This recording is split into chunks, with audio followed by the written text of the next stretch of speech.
અમદાવાદમાં કોંગ્રેસના સિનિયર નેતાના ભાણેજે અકસ્માત કર્યો છે। પૂર્વ ધારાસભ્યના ભાણેજ વિશાલ ગુર્જરે અકસ્માત કર્યો।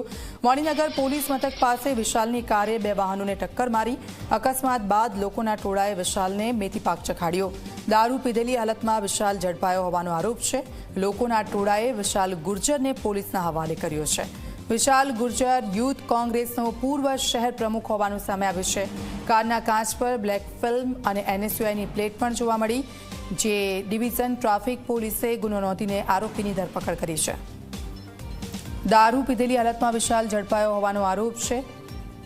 સંવાદદાતા દર્શલ અમારી સાથે જોડાઈ ગયા છે। દર્શલ, વિશાલ ગુર્જર વિરુદ્ધ શું કાર્યવાહી થઈ છે, કારણ કે પીધેલી હાલતમાં હોવાનો પણ ઉલ્લેખ કરવામાં આવ્યો છે, શું વિગતો?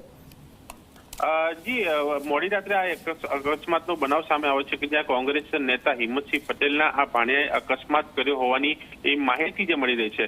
એ કોંગ્રેસના પૂર્વ ધારાસભ્ય અને એ પૂર્વ અમદાવાદ શહેર પ્રમુખ હિંમતસિંહ પટેલ તેના ભાણિયો જે વિશાલ ગુર્જર જે હોવાનું સામે આવ્યું છે, જેમાં અકસ્માત બાદ એ નશામાં હોવાની પણ વાત એક સામે આવી છે, જ્યાં એ કારે કેટલાક વાહનોને અડફેટે લીધા હતા, જ્યાં ટક્કર મારતા વાહન ચાલકોને ઈજા થયાની પણ એ ઘટના સામે આવી હતી। આ ઘટના સમય દરમિયાન લોકોના ટોળા એકઠા થયા અને વિશાલને પકડીને મેથીપાક પણ આપ્યો હતો અને તે બાદ પોલીસને બોલાવીને પોલીસ કાર્યવાહી પણ જે છે તેમાં કરવામાં આવી છે।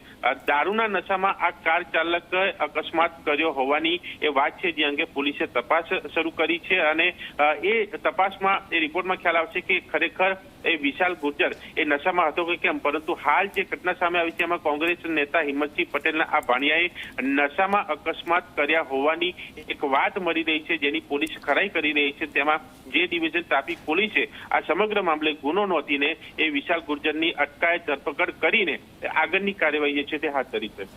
આભાર દર્શલ, સમગ્ર વિગત બદલ।